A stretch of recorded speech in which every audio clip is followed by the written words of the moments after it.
Good morning, Bucknutters. Welcome to the Bucknuts Morning 5 here on Friday, May 12th, 2023. I am Dave Biddle. Very happy to be joined by Jonah Booker. A lot to get into. All right. So the headline of the show is, this defense looks loaded to me when I analyze this defense. I'm curious to get your take on it. I don't see a weakness, and I see a lot of depth. I see strengths at each level. Pretty good combination. I don't see a weakness, and I see a lot of strengths and depth. What are your thoughts? Do you concur with that?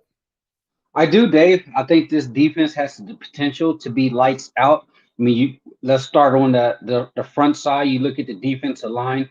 If you're to believe the mock drafts that are out there right now, the early mock drafts, you got a lot of people that has JT pegged as a first rounder, Mike Hall as a first rounder, Tyleek Williams as a borderline first rounder, maybe second rounder. Some people believe that Jack Sawyer playing at his natural position, you're going to see an elevated game from him. So if Jack is really ready to step up, then boom.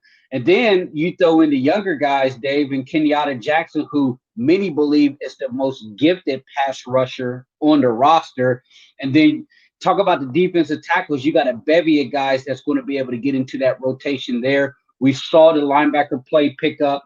Can we get some CJ Hicks on the field? I think he brings a different athleticism to the linebacking core. Tommy's going to be solid. He's going to be in contention to be an all Big Ten linebacker. And then the back end, can they clean up the fundamentals? I think they can. Having Davison Igbinosa coming over to compete at that corner position is going to be pushing Jordan Hancock.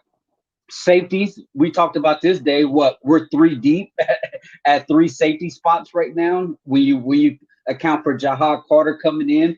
So I do think they're absolutely loaded. Now the question is, can Jim Knowles get those guys playing at a high level, and will Jim Knowles dial back the aggression of leaving guys out on the island when the game's on the line? Will he dial back the degenerate blitzes that we tend to see from him? I know he said, pre-spring, post-winter, that he said one of the things that he needs to work on as a defensive coordinator is picking and choosing his right spots when he's willing to be aggressive. That was one of his weaknesses.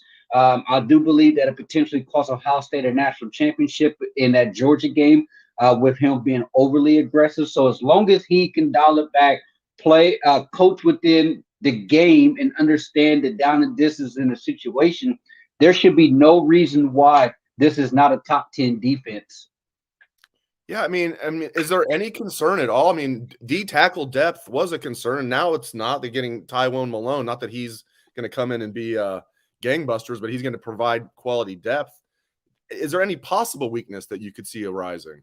No, I was telling somebody, I was actually on the Bill King show yesterday, Dave, and he always asked about you and talking about the defensive tackle depth. I cannot remember a time at Ohio State where you had this many 300 plus big bellies as our old good friend Dwayne Long from the message boards, and shout out to the poster who gave him an acknowledgement. He was always high on Tywone Malone, Dave. And getting him in there at 305, you look at Hero Canoe, who's pushing 305.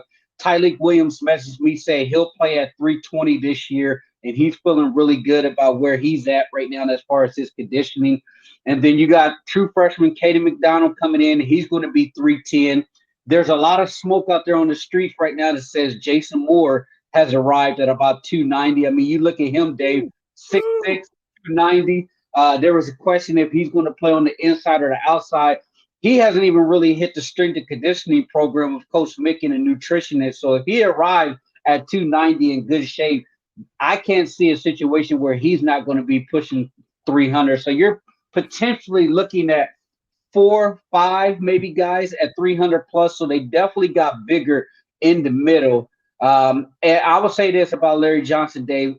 He's another coach that needs to be aware of the situations around him. Yes, it's okay to rotate guys, but in critical situation, you need your best players on the field. There were many times where it was third and long, and JT was off the field for Javante G. Baptiste, or your Mike Hall was off the field for Jerron Cage.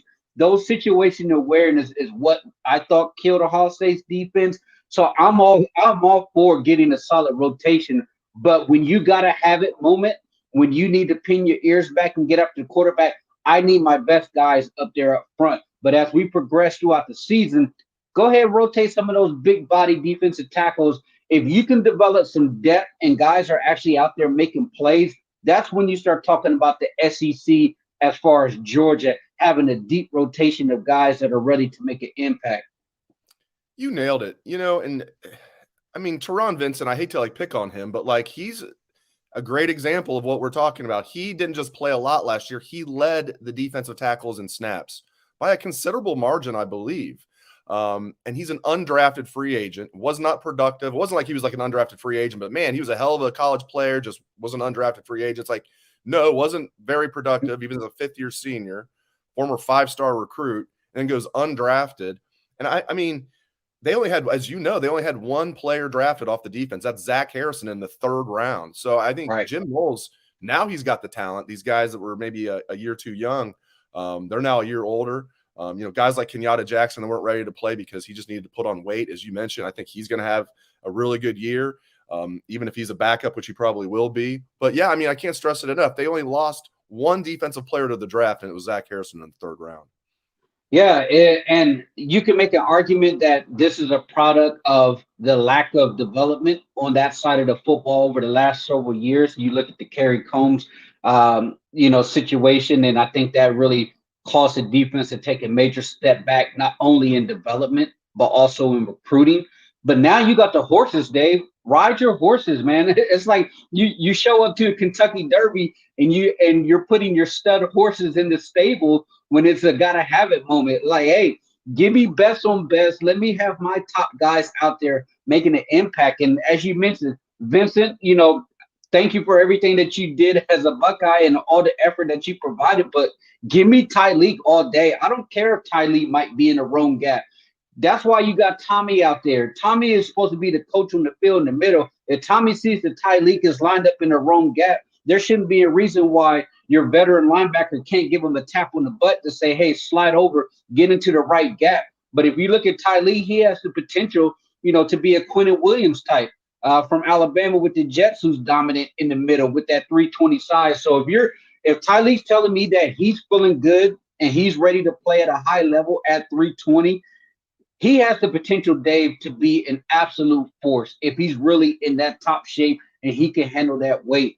And if that's true, only time I really want to see Tyleek coming out the game if he's tapping his helmet and say, hey, give me one. Let me get a blow. And if so, give me another 300-plus pounder defensive tackle in there to give him a quick blow. Speaking of 300-plus defensive tackles, let's talk about him. Let's talk about Tywone Malone.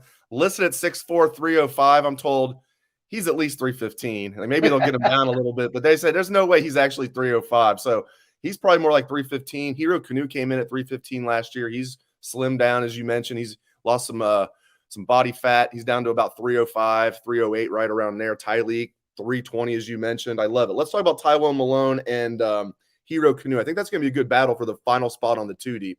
I think the 2 best defensive tackles on the team is, I think most people would agree, Tyleek Williams and Mike Hall. And then they like Ty Hamilton a lot. If he's not a starter, he'll at least be the number 3 D tackle. I think Tyleek and Mike Hall have to be the starters, but Ty Hamilton's a solid player. He'll be that number 3. Who do you think is going to be that number 4? Do you think it's definitely going to be Tywone Malone, or do you think Hero Canoe can possibly get that final spot on the 2 deep?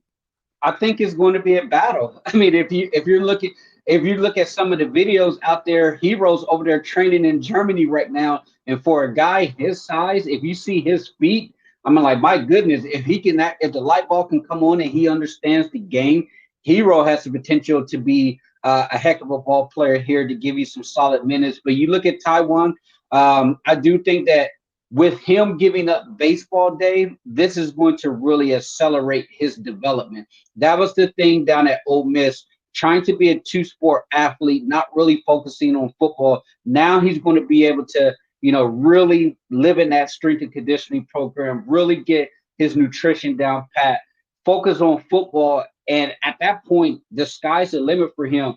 He's coming from Ole Miss, where Randall,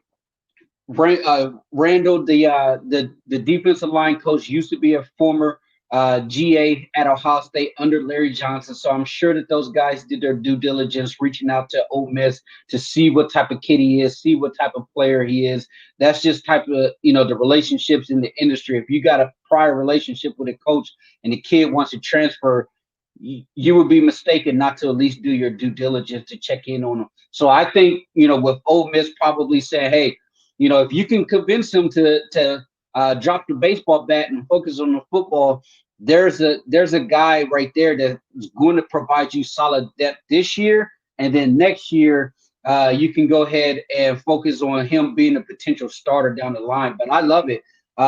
We've missed on defensive tackles, some of the higher end guys in the past. But if you look at that roster right now, I think it's absolutely loaded, especially in the middle. Yeah, I mean, that feels like it was the final piece, and your defense was already loaded. When your final piece, you're wondering who the fourth D tackle is going to be. We said it on the show many times. It's like if they stayed healthy at D tackle, they would have been okay. But if all of a sudden they lost a guy or two, they would have been in trouble. Now they won't be. You had a quality guy like Tywone Malone, so that was huge getting him in the portal. They just did a bang up job in the portal overall. Go ahead. They did. I was going to say before we move on, Dave, how about the meltdown on the Miami 24/7 board when Tywone Malone committed to Ohio State? I mean, you had guys just absolutely waving the white flag on the Miami 24/7 board because they were projecting him to be a penciled-in starter if he were to commit there, and Ohio State was able to convince him to come to Ohio State to be a rotational player. But I have to say this, Dave. Shout out to the Ohio State NIL collective. I do think that both collectives right now working together are securing some of these kids. I think that with the collectives at Ohio State really trending in the right direction, Ohio State is very dangerous, Dave, because you're talking about, a power of a brand right now that has the potential to be an absolute monster. Now they're starting to figure out that NIL. Now they're really starting to maneuver in the transfer portal. So if you're an Ohio State fan and you're looking at, hey, this guy may transfer or we see a hole, now that Ohio State got that NIL aspect dialed down and they're understanding the transfer portal, they can go and pluck somebody who enters the portal, next season and fill a hole like that. So I had to make sure that I give those NIL collective guys a shout out because I do think they're doing an absolute bang up job right now. No doubt about it. It's amazing how quickly things change, huh? 5-6 months ago, we were like, man, like what? Ohio State's falling behind. Are they going to catch up? It seemed like Ryan Day was frustrated about it. Mark Pantoni was frustrated about it. And then boom, you're right. I mean, the foundation who we're affiliated with, the Bucknuts, full disclosure for those that don't know, we have a partnership with them. It's not like a business transaction or anything. We're just partners with them, the foundation. They're doing great things. The 1870 Society is doing great things, and now you're seeing them reap the benefits. I heard the same thing you did with Tywone Malone. He was able to secure a good NIL deal here. And who are they going up against? Miami, who we were thinking were just, good luck going up against Miami if it's about NIL, right? Well, right. Not much. So I'm not saying that he got maybe what he would have received at Miami. I don't know. But Ohio State's at least in the ballpark, if not matching, if not exceeding what some of these kids are being offered at other programs. So a lot's changed in a short period of time. So as you mentioned, JBook, kudos to the collectives out there at Ohio State. They're doing a great job. All right. We talked defense. I want to get your thoughts on this real quick. I've probably asked you this before, but where are you at with the O-line leaving spring? We didn't have you on the show last week. You were on vacation. Where's your concern level, if at all, with this O-line? I feel a little bit better getting the tackle out of the portal. I do think that it's going to be a work in progress. Feel pretty good about the interior guys. I think they're going to be solid there. The tackles is going to be the question mark because I don't think they have it figured out. Could you see a situation where Fryer moves over to the right side now, whereas he was repping on the left side all spring? I think he may be more of a natural right tackle. The kid that they brought in from San Diego could potentially swing over to the left. But I just think that getting that extra body in there for competition is going to bode well for those younger guys, Tegra and Zen. That's going to push them. I'm just happy that nobody left besides Ben Chrisman out of the portal. So you're still going to be able to develop those guys. I'm not comfortable yet, Dave. I do think that we're going to need Justin Fry to really show his A game as an offensive line coach. It's not his fault that the offensive line room was left in the position that it's in, but with him being paid the money that he's being paid and the expectations at Ohio State, he's going to go ahead. He's going to need to be able to develop those guys and elevate them to another level, because at the end of the day, you can be as loaded as you want to at the running back room, have the two best wide receivers in the country, have the most dynamic playbook. But if come November, if you can't move bodies out the way up front, really doesn't matter, especially against Michigan. And if you get into the playoffs, especially against a Georgia or Alabama. So it's going to come down to the offensive line, win or lose. If they can figure it out, they have a shot to be right back in the playoffs. If not, then I can easily see them dropping 2 games because of that offensive line. All right, last thing on the show. This is interesting. This came out of nowhere yesterday. There's been it's been quiet on the conference expansion front for a while, but our old friend Brett McMurphy dropped this nugget. He says he has multiple sources saying that Oregon and Washington have been approved for Big Ten admittance, but the invite has been delayed. The official invite's been delayed for a few reasons. We don't need to get into all the reasons, but basically they want to make sure they get a lower payout, lower cut of the TV money, and there's some other things involved as well. So basically the Big Ten has it if they want to. They can add Washington and Oregon at any time they want. If that happens, what would you think about that? One, I was like, hey, this is going to be awesome, Dave. I mean, I'm all for shaking it up a little bit and making it more fun. I mean, the Big Ten will definitely be top to bottom, in my opinion, the best conference. Yes, you got SEC out there with Texas and Oklahoma, but I thought the Big Ten did a bang-up job countering that with UCLA and USC. If you're able to go ahead and capture that Pacific Northwest market, Dave, I just think that it's going to bring the Big Ten to the forefront of being the most interesting conference in college football. You're talking about coast to coast there. If that's to happen, Dave, it makes sense on why they're dialing back the requirements for forcing teams to have to not play a non-Power 5 conference. So you look at the 12-team playoffs, there's going to be a lot of times where you're not going to play some of these Big Ten teams. But if they do away with divisions, Dave, you add Oregon, you add Washington, it's going to be absolute fistfights to get into that Big Ten championship, and I'm all for it. I'm all for JBook. Great stuff as always, my friend. Thank you to JBook. Thanks to all of you for tuning in. Appreciate you guys very much. Hope everyone has a great weekend, especially the mothers out there. Happy Mother's Day on Sunday to all the mothers out there, including my mom. Happy Mother's Day, Mom, including my wife. Happy Mother's Day, Molly. Thanks again to JBook. Happy Mother's Day to your wife, JBook. And happy Mother's Day to all of the Bucknut mothers out there. And appreciate you guys very much. Hope everyone has a great weekend.